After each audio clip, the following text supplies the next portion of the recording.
Purify.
What's up, Footer Nation? Gary Hootenholla here, and welcome to another episode of the NYBS Radio Show right here from the great state of New York.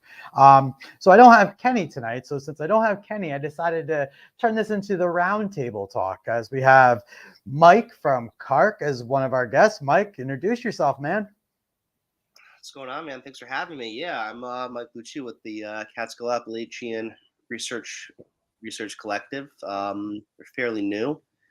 We've been doing, our dedicated research around since like early 2020 or so. Definitely enjoyed the time we've been, affiliated working with you guys, everything like that. So yeah, I'm happy to be on the show.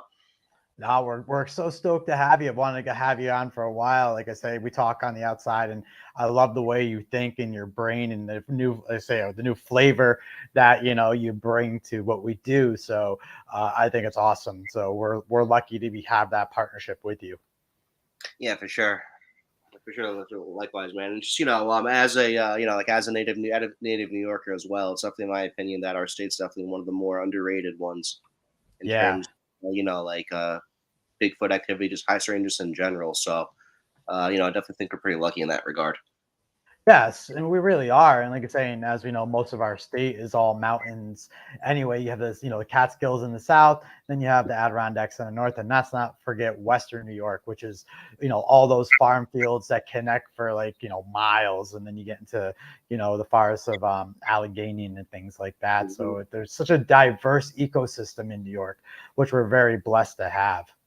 Yeah, for sure, and I think that's what a lot of people on the outside looking in don't realize about New York. When they think New York, they think of New York City, Long Island, like that little southern, that little southern corner of Southeast New York. In reality, though, it's just so much more than that. And I've been fortunate to pretty much be to almost pretty much every corner of the state. So I've seen it for myself, and just seeing it for yourself is something you really got to appreciate. So. Yeah, most definitely. And like you say, until you travel the whole state, you just don't realize, how squatchy it could be, right? Oh. You don't really think about these things when just driving around and stuff. Then all of a sudden you're in the woods and you're just like, wow, there's so much land that's just, nobody touches. So, people walk through once in a while. So, harboring, as I like to say, a human type primate for myself, it's very plausible. 100%. And what a lot of people don't realize. Another thing people don't realize too, the Adirondacks, for example. I think that park, correct me if I'm wrong, isn't it bigger than I think some of the other biggest national. It's the biggest the biggest state or national park in the country or something like that. I think it's bigger than Yellowstone, Yosemite. All those parks could fit in it. So, yep. It's, pretty vast area. I'm fortunate to get. I try to get up there at least once a year. I'm an aspiring 46er, so I'm really familiar. I'm growingly familiar with just the lay of the land out there. So yeah, that's so beautiful, and this is so vast. We're doing the same thing, and it's just awesome to be up in the Adirondacks hiking all those trails. You know what I mean, and get lost in the woods per se, in a safe way for a little while, for hours upon hours of time. So tell us a little bit about your organization. So what are you guys all about? Yeah, so like I said, we're the CARC, Catskill Appalachian Research Collective. We're fairly new. We didn't become official until early 2020 or so. I didn't, I didn't hop on board. I didn't hop on board, get involved until maybe late winter, early spring of 2020. So kind of like height of the pandemic, height of the pandemic. We're basically we're basically just trying to be an outlet for people just to share their just like share their views, evidence, perspectives on Bigfoot, high strangeness in general. Originally when we started, we wanted to do more of like a 50-50 split, 50 half Bigfoot, half supernatural ghost, everything like that. But we got so immersed in like we got pulled down the Bigfoot rabbit hole so quickly in the beginning, like we kind of just shifted to that direction. So that's kind of like what we been focusing like 80% on all this time lately. We've kind of been putting out our feelers in other other high strangers categories, but yeah, like the whole Bigfoot thing's definitely been our forte as of late. But yeah, we have our YouTube, we have our YouTube channel, CRC Universal. We have our we have our own podcast, which you and Kenney were on. Thank you very much for that. It was a good time. Yeah, that was one of our better episodes this season. That's from behind 12 trees. And then yeah, we have a pretty we have a growing Facebook presence. Got the Facebook group. There's always some interesting stuff going on in there. But yeah, that's really like our main platform, the Facebook group, is for people to present their evidence, points of views. Like we don't think any. I mean, we'll definitely acknowledge, like, they're definitely like more like outlandish views and things like that. But we try to have that mentality where, like, nothing's too absurd to, like, present yourself, especially since there's no confirmed official facts about this stuff. So as long as you have a thick skin, you're prepared to take on some sort of, you're prepared to get some type of pushback, critical feedback, and everything like that. Yeah, that's pretty much like the environment that we're trying to set up for people. Yeah, no, and you got to have that pushback a little bit. And critical feedback is super important on any side. Like, even though like I have my thoughts and ideas on what Bigfoot could be, once I'm very open to all sides of the Bigfoot phenomena. I've had plenty of weird stuff happen in the woods that, I only talk facts. And the facts of the matter are the facts of the matter. Am I saying it's a Bigfoot? No. But what I am saying is that there could be parallels in some of these areas where I have a lot of weirdness happen in my Bigfoot research areas, and there could be a parallel to that, and things I can't explain. Or, I have no problem saying I don't know. And it's okay to say I don't know. I don't need to have an answer for everything and anything because it's okay. And I could be totally wrong, and I'm really cool with that too. Because at the end of the day, we're constantly learning. For all of us, this is a professional hobby. You know what I mean? That's the way we do it, really. And it's okay to be wrong and learn as you go. But as long as you do it in a positive way, you know what I mean? We're all about that peace, love, and harmony. Yeah, for sure. I think that's one of the things that when you when you start doing like research or investigating at a dedicated level in this field, I think that's one of the things you really have to accept. You're going to be wrong a lot more often than you are right. Doesn't mean that you're not good. Doesn't mean that you're not good at doing what we're doing or anything like that. But you have to realize, like, 99% of what we propose or what we think, it's just all speculation in this field. And speculation, more often than not, it doesn't wind up being the case, or you don't wind up being like 100%. You can be wrong. You're gonna be wrong more than you are right. Oh So yeah. Especially in a field that, once again, all of us are amateurs in one way or another. oh yeah, For the most part, we're still learning as we go. Not all of us have that, science brain and those, field research brains that you're taught in school, and things like that. So, even me, even though I'm in school, I'm constantly learning. So yeah, I mean, it's a cool thing. So what got you in? So other than the group, were you into Bigfoot before the group, or was it just something you kind of fell in your lap? yeah. So ever since I was a kid, I was always kind of like fascinated with just like like high strangeness. Maybe not necessarily the Bigfoot phenomena, but I was always fascinated just with like the horror genre.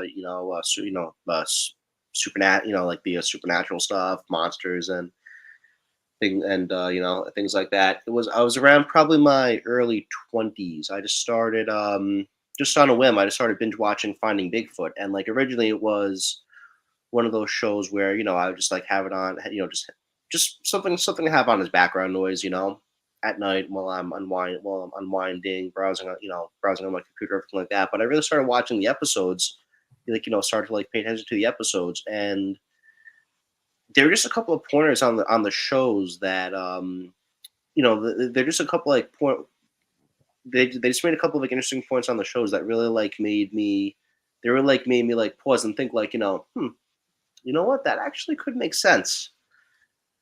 And I went on my first expedition. With an organization when I was around probably like my mid-20s or so. Nothing really too crazy happened, but like I really got like a taste of just like what it's like to be out in the field, doing field research and everything like that. So definitely prompted me to want to like get into it a little more. And then after that, I started just doing my own research, developing my own theories and things like that. Mm-hmm. Started getting slowly started like amassing my own collection of equipment. So I guess you could say it was kind of like a slow boil. Yeah, which would make sense. Over the over the last couple of years until I joined the CARC. I was kind of like involved in research, going on like investigations and things like that, more like on like an intermittent basis. I really didn't have like a steady, for dedication to it like I do now. But yeah, that's kind of like that's kind of like how I got to where I am today with it. So. No, that's really cool. No, and I can relate in a lot of ways because when I got involved into it, I wasn't really into Bigfoot at all. I just got bored doing ghosts, and I'm like, oh, let's go look for some monsters. Everybody loves monsters, right? And having all the equipment does make life a lot easier when you already have it, and you accumulate it. So I just brought it into the woods, and once again, I did not believe in it whatsoever. Everything people were telling me, I was debunking to something else. And then finally, when I had my first encounters, my first encounter, then that's when I was like, oh shit, this is a real thing. You know what I mean? So it's one of those slow, it's like you say, it's a perfectly said, a slow boil.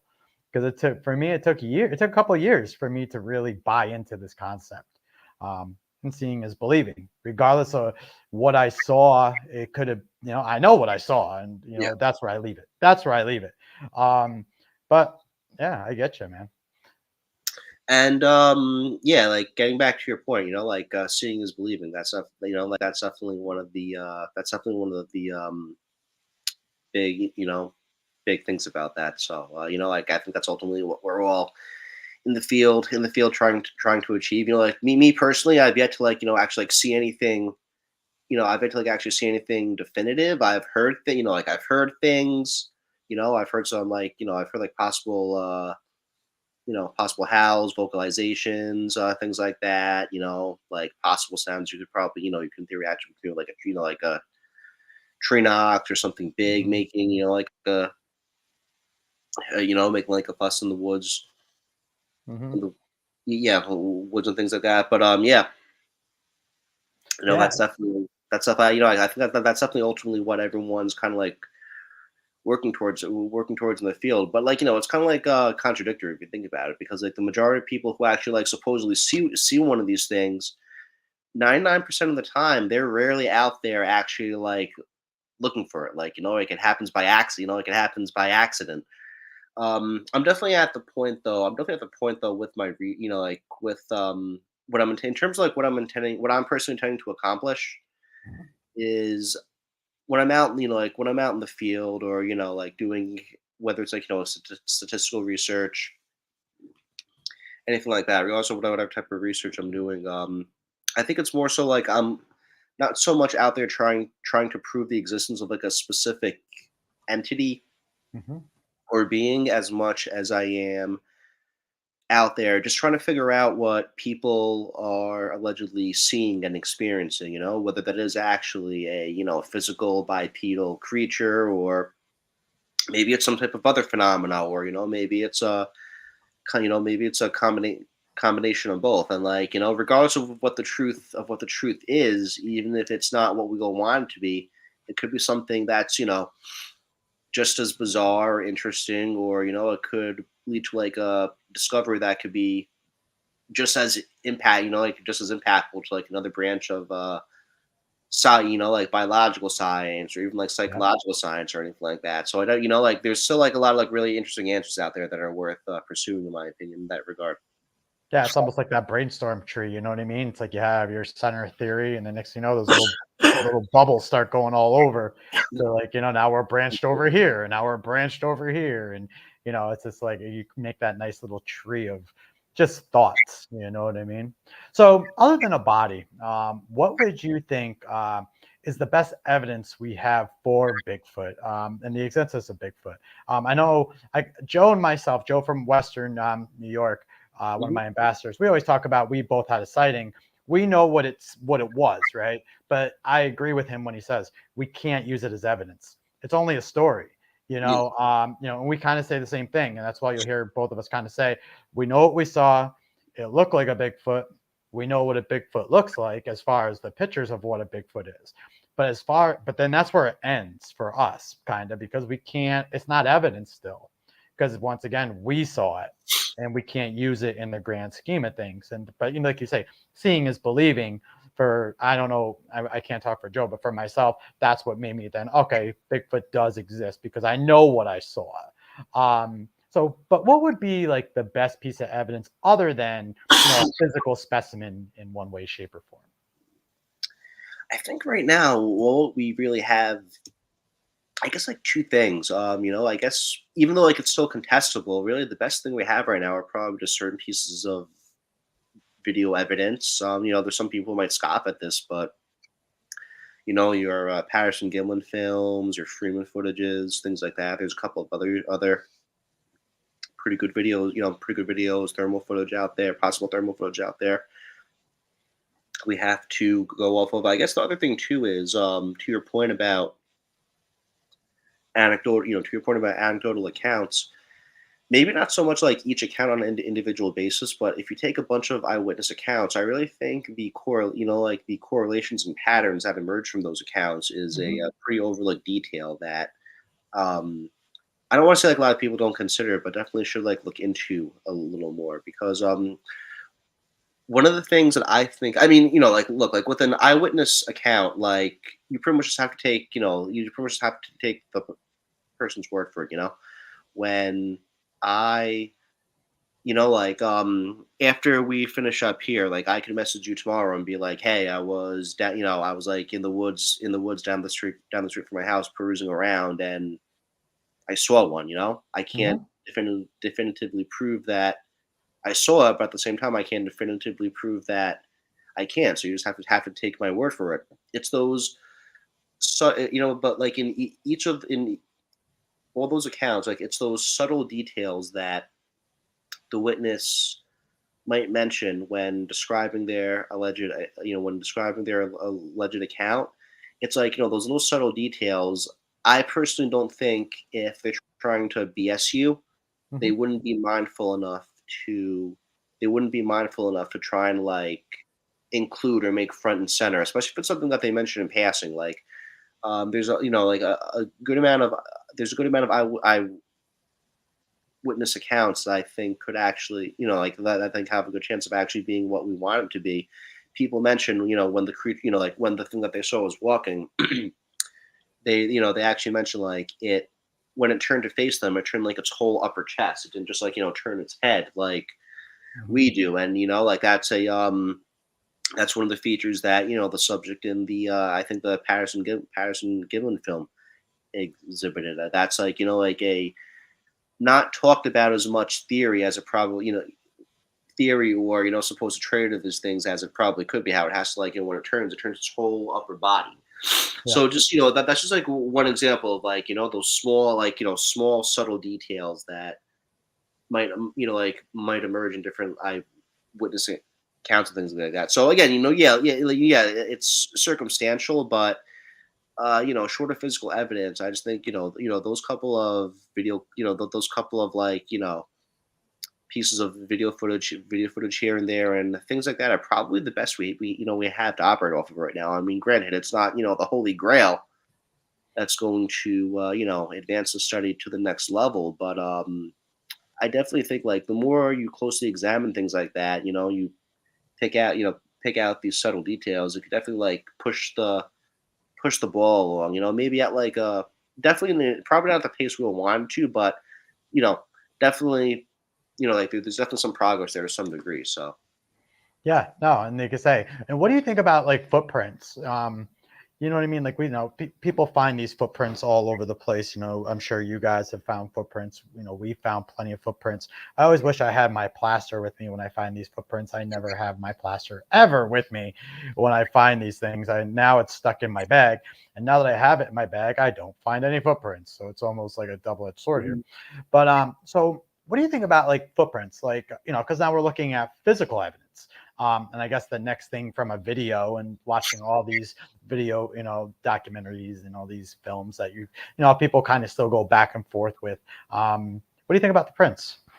So on our expeditions, we actually haven't found many. We actually haven't found Hmm. too many footprints. We've had a lot of luck with just like hearing things and things like that. But I just think like there's a certain criteria that certain criteria that footprints have to satisfy in order for it to constitute as being a print. Like like certain like the certain details and things like that. I think there's definitely like a lot of progress that's been made like on the footprint front. Like Dr. Jeff Meldrum's book, Legendary Science, for example, really dives deep into like the fundamentals and specifics of of just footprints, everything like that. How to spot them, how they're different from like other animals, like bears, for example, or other humans and things like that. And the one interesting thing that I really think gives footprints credence is two things. Number one, it's the stride. If you have like these weird set of prints, like I think the average human stride is anywhere from like 20 to 30 inches apart or something like that. If you have something that's like 5-6 feet apart, you might have something there. The other thing too is I think it was actually I forget his first name slipped my mind. Freeman, or the guy who made the Freeman footage. Yeah. Supposedly, he was the first researcher to cast footprints that had dermal ridges in them.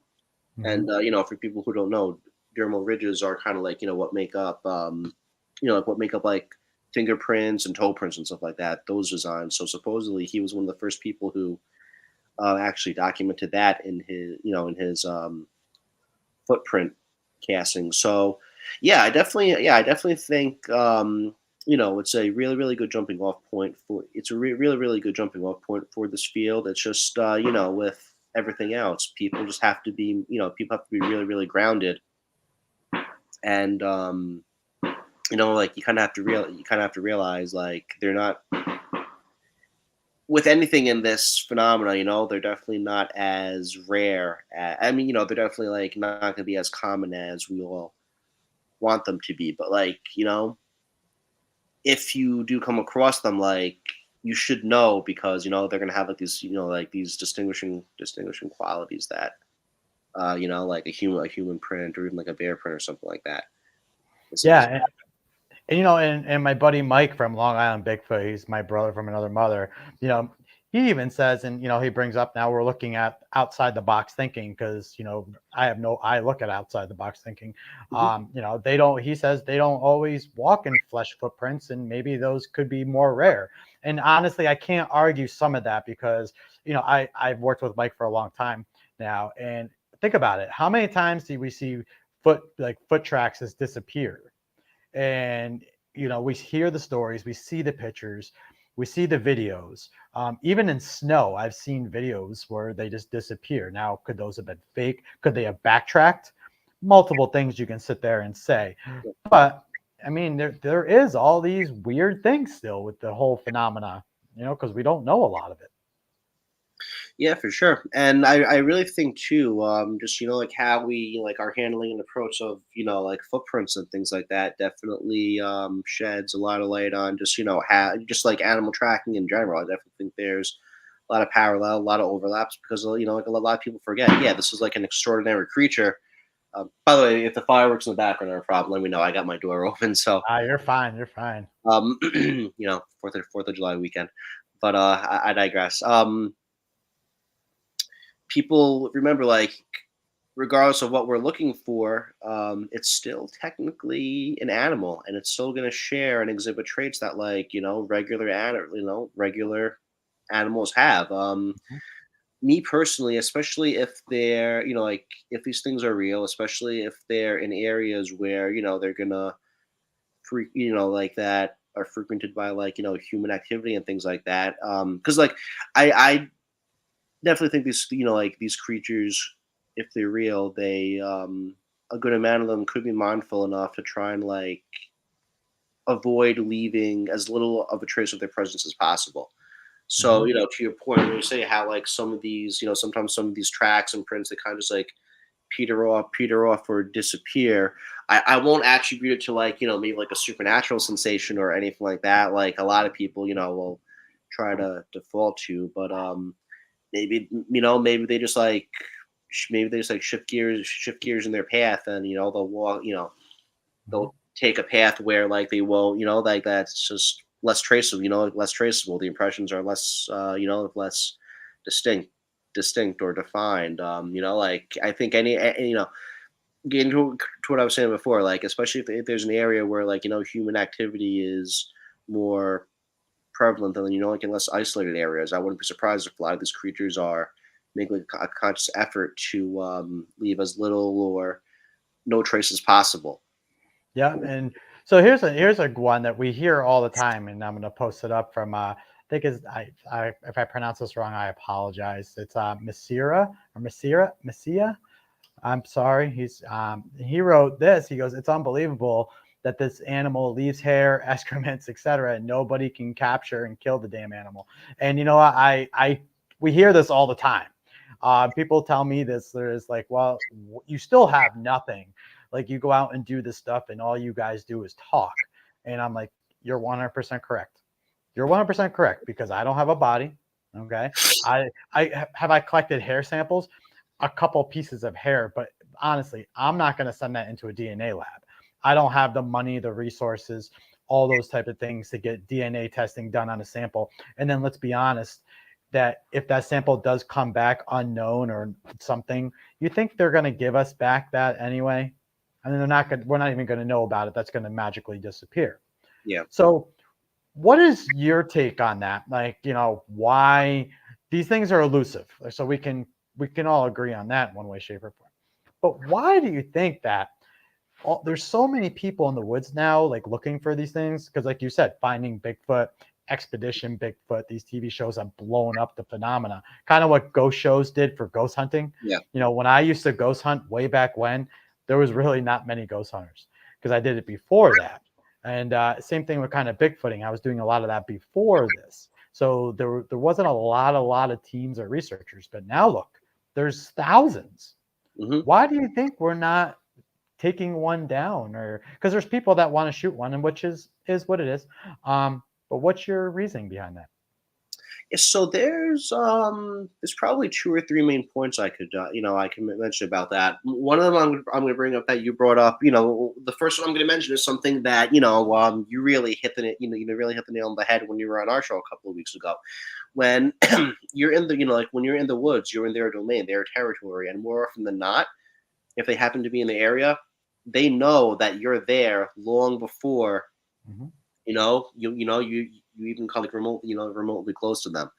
Yeah. So they're gonna prepare accordingly. Like, they'll decide whether or not they want to you know appear like appear before you, or fuck with you, or like, leave any signs of them. I personally think, yeah, more often than not, they'll say, like, a far enough distance where they'll see what you are, figure out what you are, but at the same time they'll give themselves like a clear cut escape route if they want, if they want nothing to do with you. And, like, let's be real, like, most animals, especially these creatures, they just want nothing, they want nothing to do with us. The other thing too is, when you're out there in the field, like, it's not like we have some, like, as researchers, yeah, like, I think, like, our community, we have, like, a pretty it's a really solid, diverse network, but we don't have the level of sophisticated coordination yet where, we could account for like, like one wooded region, for example. We don't have like that degree of coordination where we could account for having like, teams covering like every major area 24/7 or anything like that. In actuality, these wooded areas, people are going in and out at random. It's usually at night, only for a couple of hours. And if you think about it too, like the way my favorite analogy is, it's like playing a giant game of it's like playing a giant game of you remember that board game Battleship? Yeah. It's kind of like that, but you're playing it on a board that's like 10,000 by 10,000. So it's like you're here. What even if one of the even if one of these creatures just happens to be in the area in that 10,000 by 10,000 thing, if you're here, what are the odds that it's going to be even like remotely close to you? So like to me it's just a numbers game. And really, when you factor in just how often teams are going into the woods, or how often or just like how often one area in general is being investigated. I mean, yes, like there are definitely like like some areas that get researched or investigated more often than others.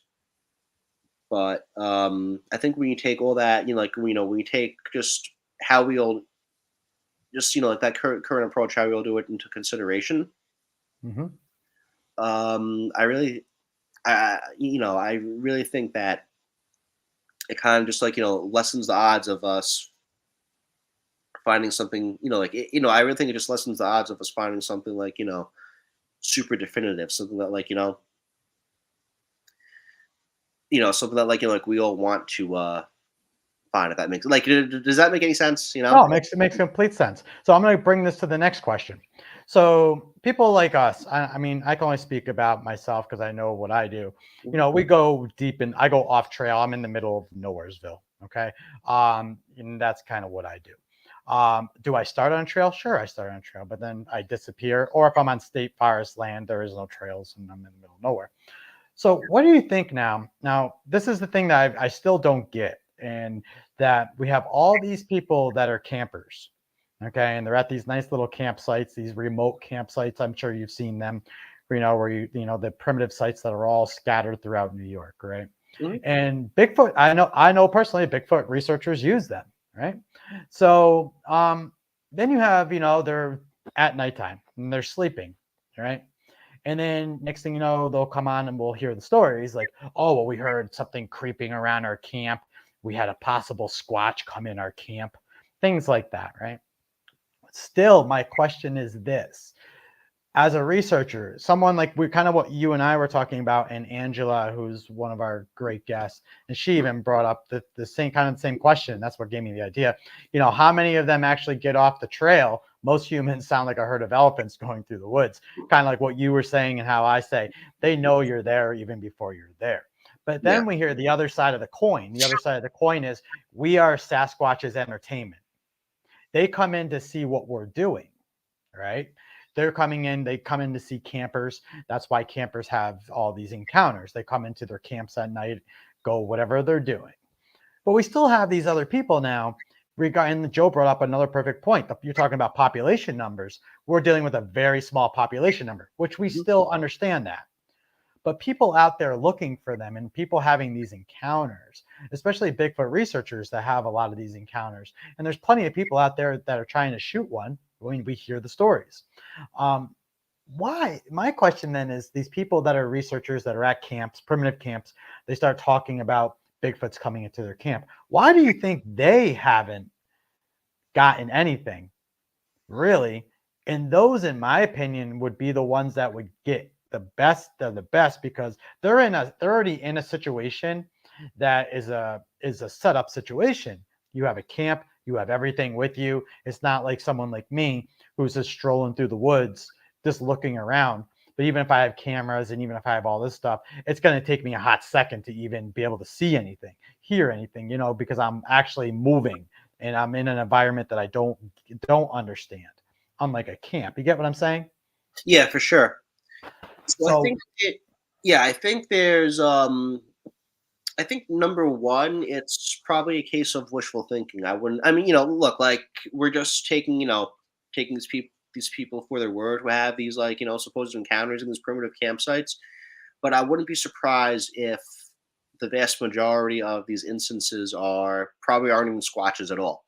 Maybe it's just like, some other type of big animal that, like when you have like the confirmation, we have like the confirmation bias kicking in, especially these people who go out solo and stuff like that, your mind, you let your mind run a million miles an hour, yeah. you're there looking, this is what you're there looking for. So, like it's definitely driven by a desire, like this is what you want it to be more than what you actually think it is. So I think, like I think that's that's definitely a big factor to consider. And the other thing too is you kind of realize just how like when something like that happens, especially when you're you're inside like you're inside like a tent or something like that, like you pretty much just have like a thin layer of fabric or whatever whatever the tents are made of, separating you from whatever's out there.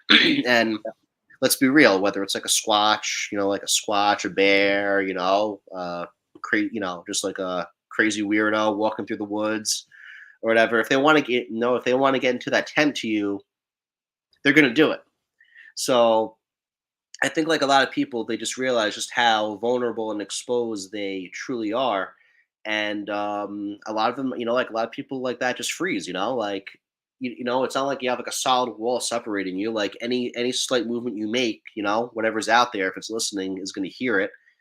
So, like I think subconsciously that there's a lot of people who might be worried, like, okay, what if like that one sudden movement I make to reach for my camera or try to unzip my tent is what, sets this off, whether it like, scares it away or puts it into attack mode and things like that. And your, like your heart's obviously going to be racing, your adrenaline's going to be going, like in theory, it's, it probably could be like the most scary, like, one of, if not the most scared you'll ever be. So I just think, getting caught up in that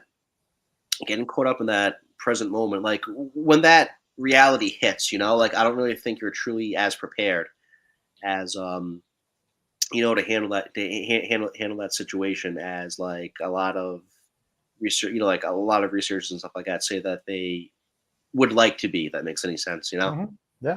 Yeah, I mean, that's the holy grail. Everybody wants to see one, right? Isn't that why most of us do this, right? In one way or another, or most of us have gotten into it because they've seen one, for the most part. Or yeah, they're just bored like me. Yeah. And just just if they just throw it out there, I'm sorry I cut you off, but No, you're fine. Yeah, instances like that are why I kind of get a little like pushback for this. Whenever I camp, whenever I camp, unless I'm doing like backcountry camping or through hiking, most of the time I just post up in my car. Yeah, yeah.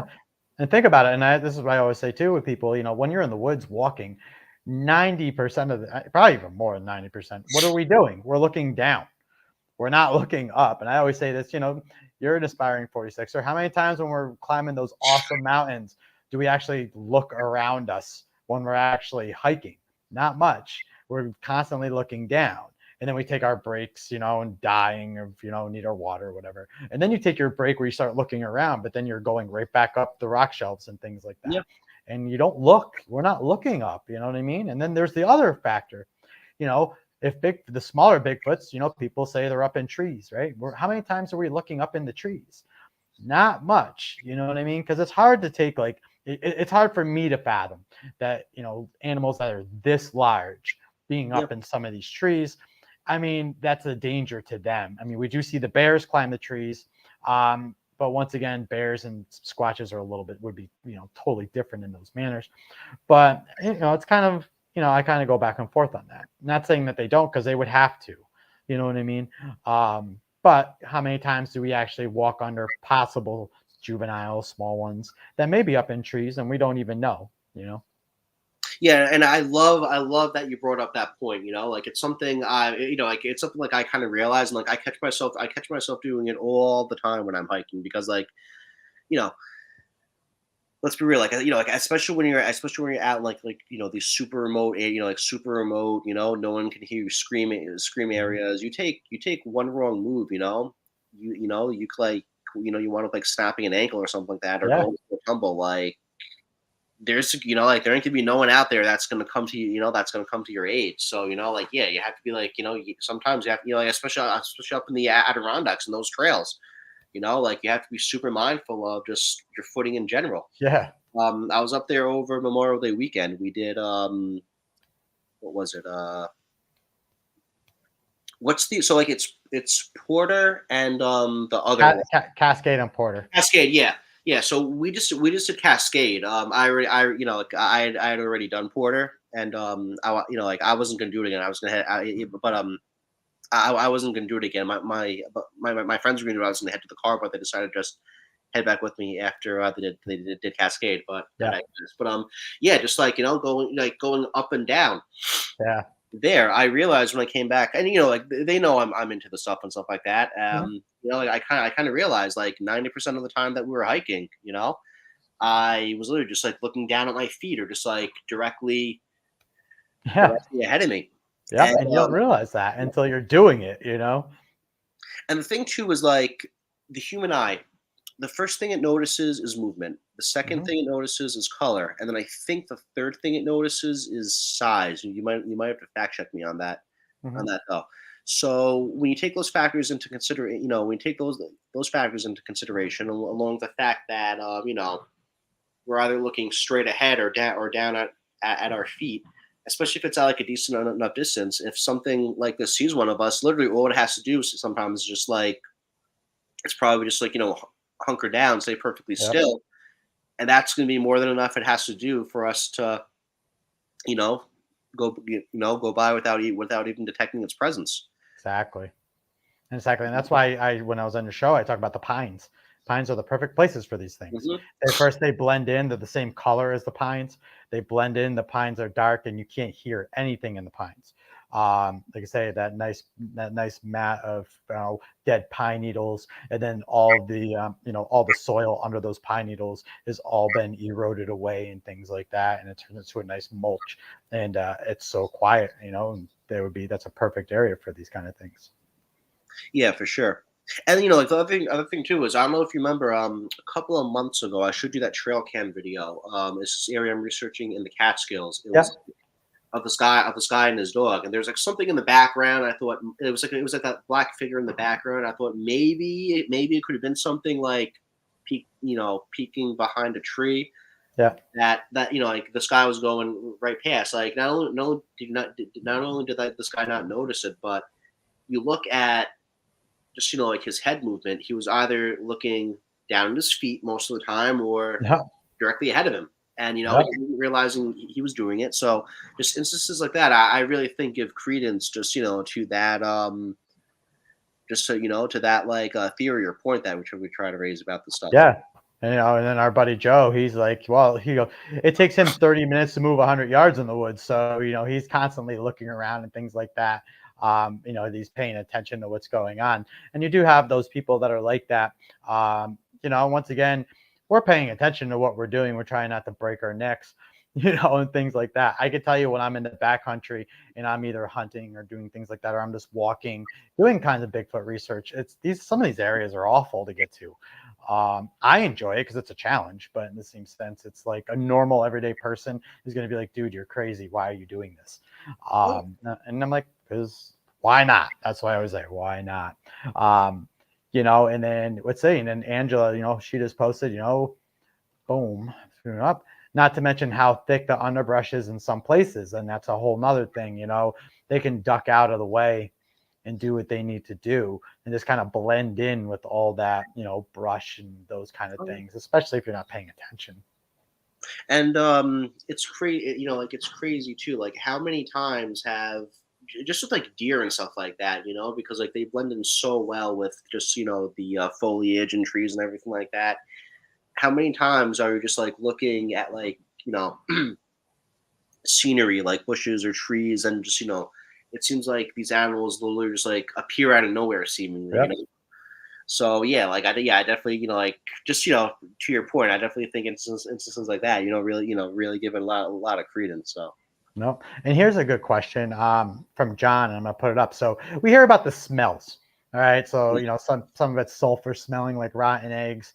Other times they smells like a skunk. Some of them don't smell. So John, to answer your question, my two encounters were a little bit distant.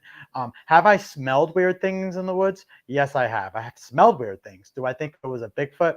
I don't know, and I have to leave it as I don't know. I have smelled like that sulfur smell, but that could be anything from the Yeah. woods. As we know, especially in the Adirondacks, you get all those sulfur fields coming up to the rocks, and I mean, it reeks. But my encounters weren't. So Mike, have you heard about anything about encounters with the smells locally at all?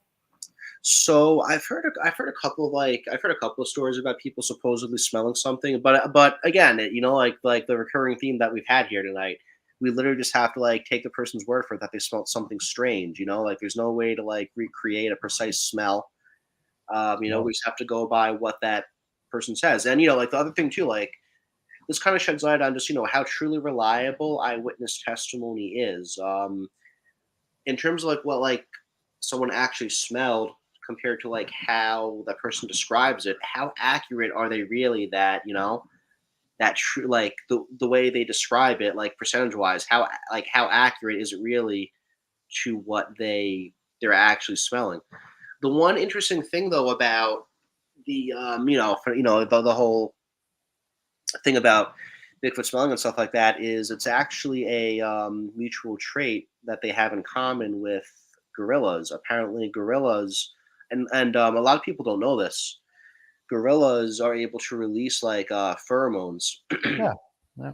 that and apparently too, like they could travel for like a decent distance, not like miles or anything like that, but maybe like like 100 feet or something like that. But they release that, I think, to like deter predators or let like other animals in the area know that they're there. So, and people have been reporting these people have been like connecting these horrible smells and Bigfoot together for pretty long time. I'm pretty sure.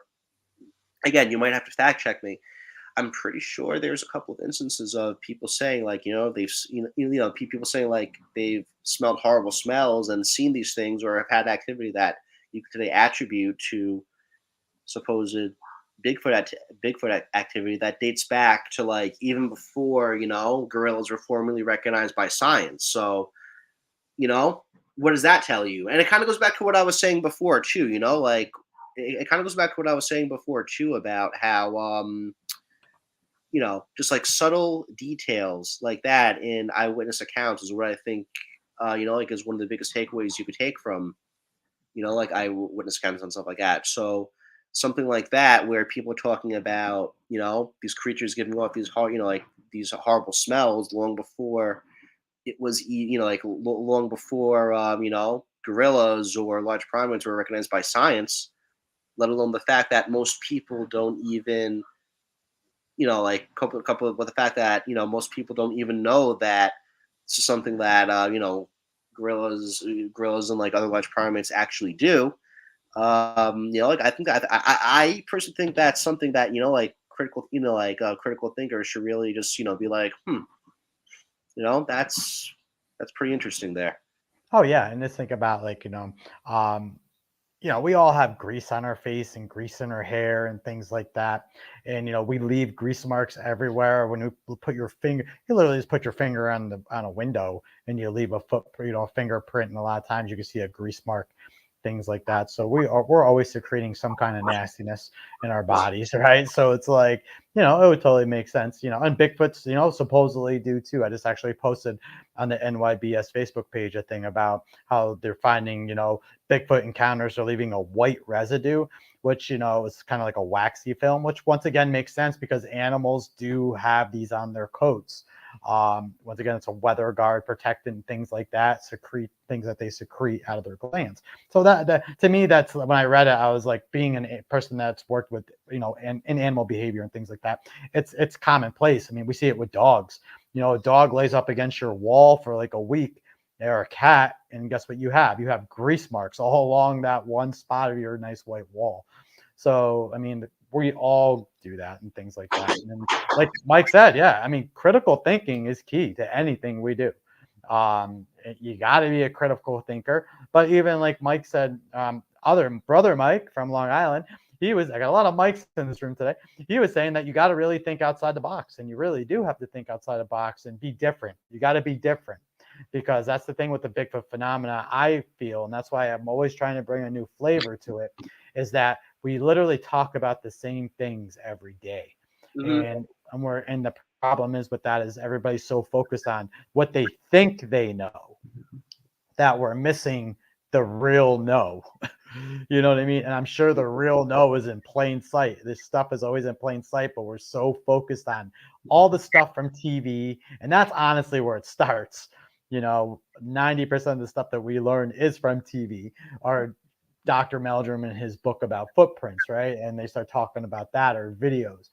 We think we know something, but honestly, we know very little, after doing all this.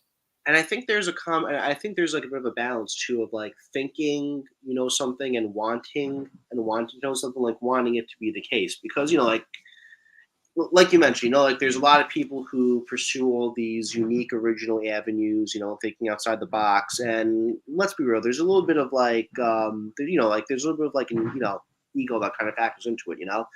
People want to be right about the stuff. People want their unique original theory or approach to be the one that really pushes the ball a lot further down, and they want it to be solely attributed to their unique original like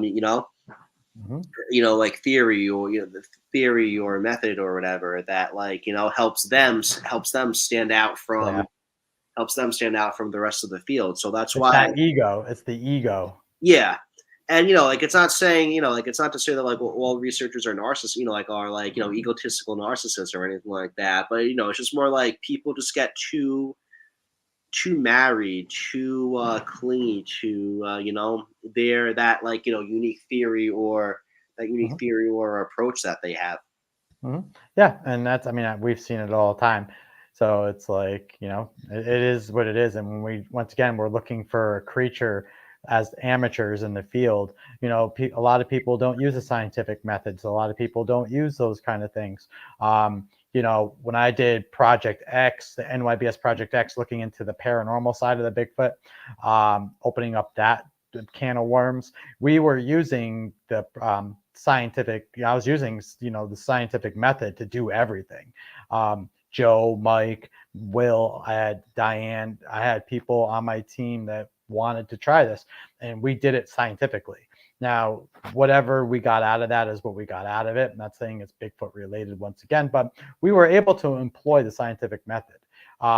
So it is doable. Problem is when you go into the woods, people try not to, they don't really do that. You know what I mean? We set up experiments, we do the same thing. You set up gifting tables, you set up all these kind of things, and you try to control something. But unfortunately, in the woods, you can only control so much. And that's kind of where you're left with that. Yeah, 100%. And the woods can be unpredictable too. Whether it's just conditions not going in your favor, weather. How many times have you tried to organize an expedition or something like that, or investigation? How many times have things gone 100% according to plan? How many times have never right? Yeah, where you had to adapt on the fly, and I think it happened. It happens to me in our group too. A lot of we're kind of oblivious to that, I guess, inevitability. And it's something that we're rarely, if ever, prepared for. And that kind of sheds light on what we were talking about before. There's thousands of people going into the woods and things like that. How come we haven't, we've only pushed the ball so much further, if that. I think what the reason too is 99% of us are probably doing it wrong still. Oh yeah. Oh yeah. And the one, the few of us, that might actually have it right, it's such a small time frame, such a small window that we're in these areas, That's what it is. Yep. And you know, like yes, you're always supposed to, you know, like yes, like the best time is like at night or something like that, you know. But really, like prime time is probably like super late at night. Like I say, prime time is anywhere from like, you know, 1 a.m. to 5 or 6 a.m. But most of us are only going out there, you know, like dusk to maybe like midnight, 1 o'clock at the latest, because you know we get tired, especially if it's like a long hike in and out and stuff like that. You know, a lot of the times too, like especially when we have to have like a DPS hike into like an area. Most of the time, we're kind of just like, you know, worrying or anticipating about the Mhm. hike out. Yeah.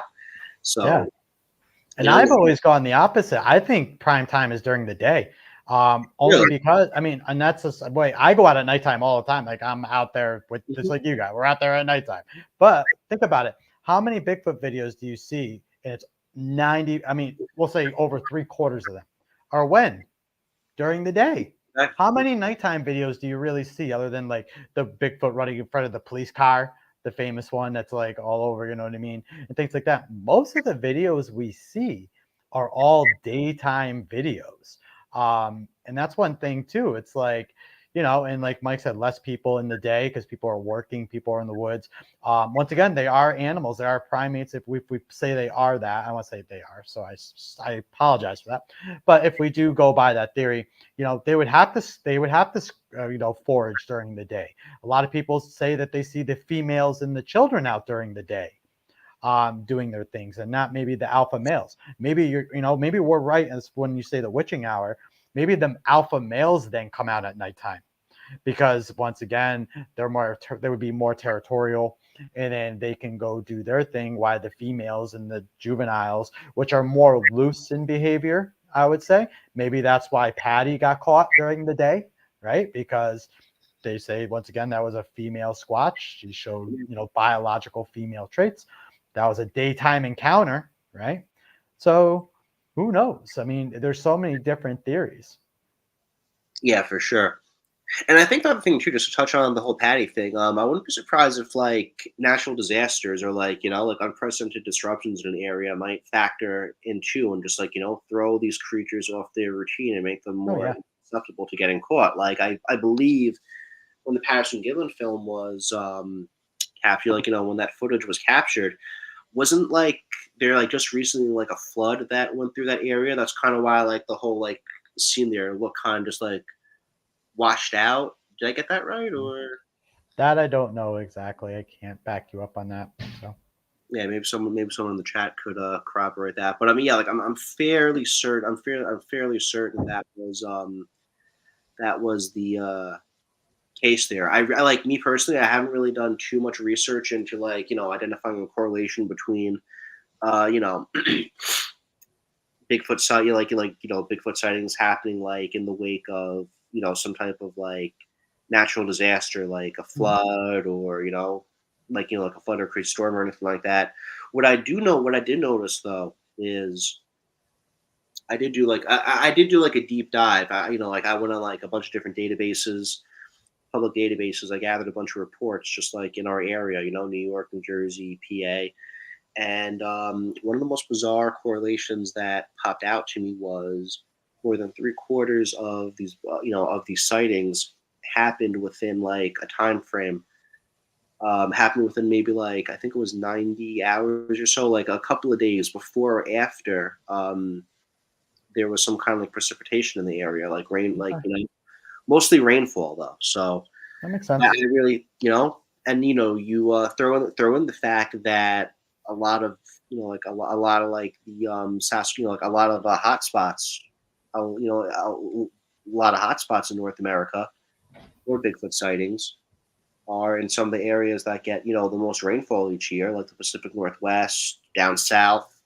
Um, you know, I think that, you know, like I think there's definitely like a bit of a correlation there with you know, precipitation and just, you know, the likeliness of capturing these creatures, whether it's something like, you know, whether it's something like, you know, they kind of actually like need to go about their daily day or do what they do, or maybe even if just, you know, like precipitation like that might throw them off and make them more, you know, like make them more susceptible to being like spotted by one of us. I don't think there's like, you know, some kind of correlation there that is that's definitely worth like like looking into a little more. That I don't think it gets the attention it deserves. So here's a cool question. We'll finish up on this question because now we're pushing an hour, and this is great. We can always talk about this nonstop. Oh yeah, sure. That's like you and I just go on, and we can go on and on about this. Yeah, definitely. Like, I'm good to go, man. I could probably go to like midnight on this stuff. I'm the same way. But so here, let's answer this last question because this one's an interesting one, and I never really thought about it. So let's see. Let me pop it up. All right. So Kyle asked, is each sighting named? Like, if so, who names them? Has there ever been a verified site of one of them being seen multiple times? So, I guess what he's asking is, I mean, we could say Patty only because we have the Patty video, right? Yeah. So, but have you heard like in your area of like one being seen all the time? Like we have the Falk monster, right? We have that one. Yeah, sure. So I guess you can say that. And then the Beast of Bray Road, right? So that would be, I guess, one that we can go with that one. Trying to go through my brain. Footer Nation in the chats. Come on, give us some. You guys are all footer people. There's one interesting one actually. So when I was in West Virginia, I was with two research. I met two researchers that were based in Virginia and West Virginia, and one of them mentioned that like in like I think it was either Kentucky area or West Virginia area, there was like a Sasquatch like creature there, and it was called Captain Howdy. Oh no. Oh, we lost them.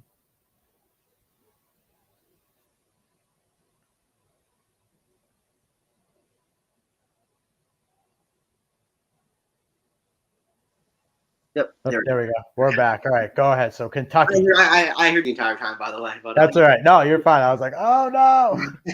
All right, let's do this again. So we're at Kentucky. Yeah. So in a certain area in Kentucky, people saw like it was nicknamed Captain Howdy because supposedly every single time someone saw them, like as it would turn and like retreat, it would shoot up its arm as to say like hi or howdy or whatever.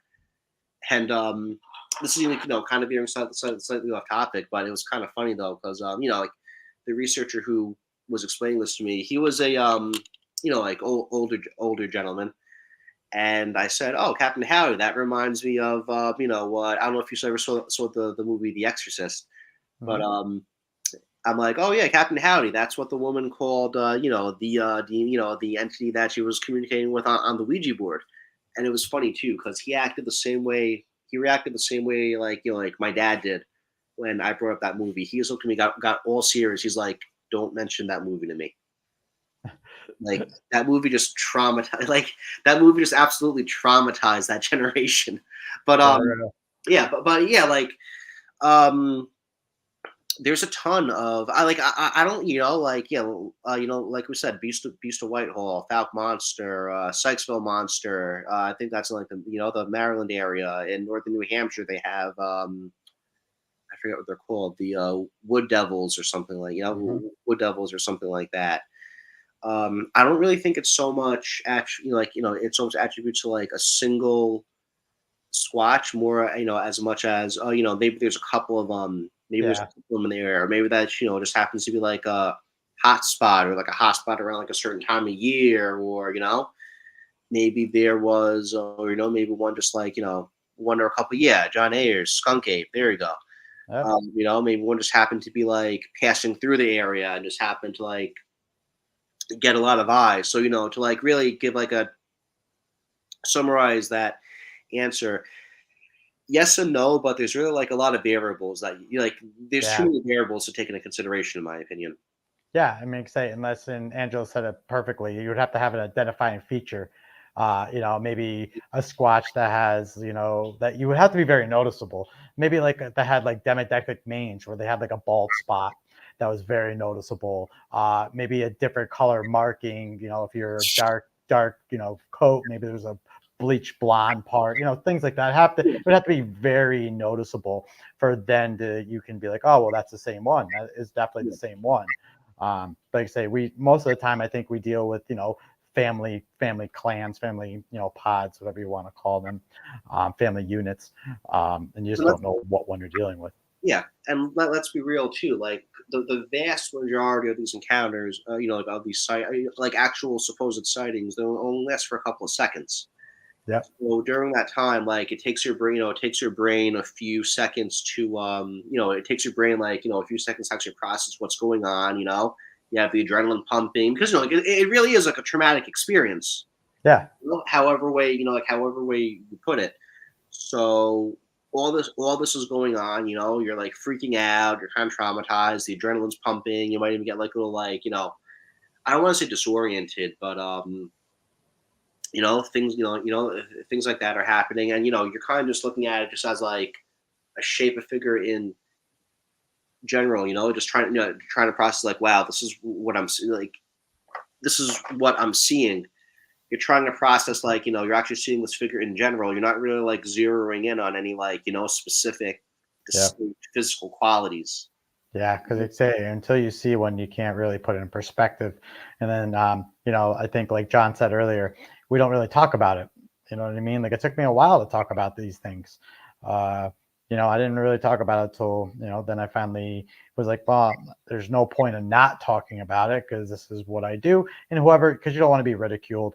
And, whoever believes me, and whoever doesn't believe me, I don't care because I know what I saw.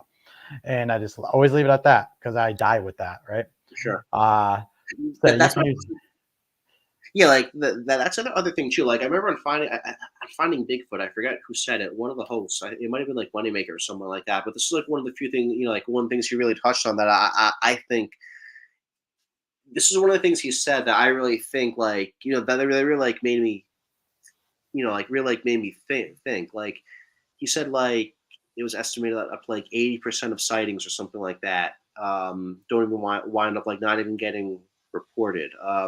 I was curious, like, what do you think that number is at? And if so, it probably sheds light that, like, if that is the case, maybe these things really are a lot more common than, I mean, they're still extraordinarily rare, but maybe they really are a lot more common than, we give them credit for. No, I agree with you 100%. I think it's actually higher than 90%. I honestly think that it's probably only 3% of us actually say something because honestly, the only people that really talk about Bigfoot are who? Us. Weirdos like us, yeah. Right. So here we are talking about it, and then you hear all the stories maybe within families, you know what I mean? But they're not it's not going to get to the social media aspects. It's not going to get out like it would here. And you got to remember, once again, we're very naive that a big portion of the country doesn't even have Wi-Fi. I learned they don't even have access to like these, the internet. They don't have access to social media. So think about like these places in the middle of the country and some in these mountain areas. You're never going to hear stories out of there other than word of mouth. We live in the cities. We live in suburbia. We live in the hustle and bustle parts of the country. So, New York is very diverse. We're different, but go somewhere like New Mexico or, Colorado, Washington State, where you start getting into some in Oregon and Utah, in Montana, in South and North Dakota, there's nothing, especially like South and North Dakota, there's literally nothing. So think about that. So yeah, it's probably just a very, very small percentage. Yeah, 100%. And yeah, like a lot of witnesses and stuff like that too. Like I probably haven't spoken to nearly as many like witnesses as as you have during the time we've been doing this, but like a good amount of witnesses that I've spoken to, like you said, a lot of stories they say like within the family or things like that. And I really think the other major deterrent, which I think is a huge issue that we don't really talk about as much as we probably should, is just how much hoaxing there is. Oh yeah. And if it's not hoaxing, it winds up being like it winds up being some kind of like misidentification or something like that.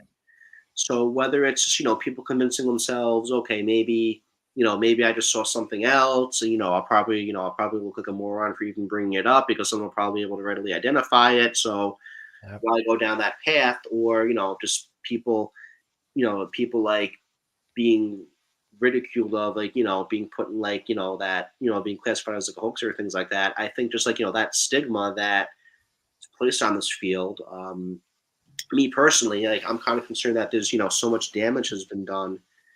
It might be at the point where it could be like permanent and, Yeah. irreversible in our effort to get like, mainstream science to finally like take this seriously, short of like producing a body or something like that. Um, yeah, I just really think like just like the hoaxing out, just like the hoaxing out there, the misidentifications that are brought about by just like wishful thinking. Mhm. I really think it's done a lot of irreversible damage. Yeah, and I agree with you 1%. I really do. I mean, there's no, in my opinion, we're too far gone at this point because the hoaxing and the fake stuff continues. I mean, look at circulation, right? These hoaxes, they did come and then they disappear, and then the same hoax that was debunked back in 2014, the same thing is now back in 2022 circulating for brand new people. These things just never go away. They never will go away. As new people continue to come in, there's no set standard. And Mike EC, well, Patrick and myself have talked about setting standards, and it's true. There's just no set standard, and unfortunately, the people that would need to set those standards would be the scientific community. That's we can set standards all we want in the Bigfoot field. Yes. Does it help? Yes, it helps a lot. But we don't, as citizen scientists in this day and age, as far as this subject matter, we're really not, and we're nobodies in this really when you think about it, because they're never going to allow us to be the people that discover this, and that's the thing. And they, maybe the government knows, that these things exist. Maybe we can. That's a whole nother conversation. But at the end of the day, you're right. I mean, there's just no standard, and the hoaxing has just gone to the point where it's just ruined everything for what we do. Yeah. And that's why I don't ever give it I don't even give it attention at all, ever, because it's worthless. That's what they want. The more attention we give the hoaxes, going after them, being like, well, that's a hoax, all we're doing is giving them clickbait. So once again, it's a round robin, like Mike said in the chat. It's a round robin. Yeah, 100%. And like, like there's different types of hoaxes too. There are people out there who just do it just, because literally they have nothing better to do, like for, just out of like pure amusement. Other hoaxes are, like other types of hoaxes are, maybe to like promote, to like promote like a movie, like, like a movie or documentary or something like that. Literally some hoaxes are just like clips pulled out of like documentary, Yeah. documentaries or movies. They just get like, they just get like slightly altered. But getting back to your point, they're like, yeah, like what drives me crazy, like one thing that drives me crazy is like I've admittedly fallen for it fallen for it here and there too, but these images or videos that seem to make their rounds every couple of years, like I don't want to say my favorite one, but like one of the ones I recognize the most is it's like those pictures of something large, like like some type of large black figure. It looks like a swatch. It's along like a lake shore or something like that, and it's always in like a different part of the country, and they're always like these have been cited. The police department released a statement. The Finding Bigfoot team has been deployed. Have you like? I'm sure you've seen. I'm sure you've seen those images make Yeah, it is what there. it's the same stuff that we see. Yeah, but there is some type of silver lining though that I think that's like an interesting takeaway. Yes, like they are making their rounds, and like they constantly like make their rounds, due to the influx of due like the influx of, I guess you could say, new people Yeah. who are coming in. But that's it right there. Like that's just like a side effect, I guess, of like a growing interest, a growing sense of like more people becoming aware about this phenomena Yeah.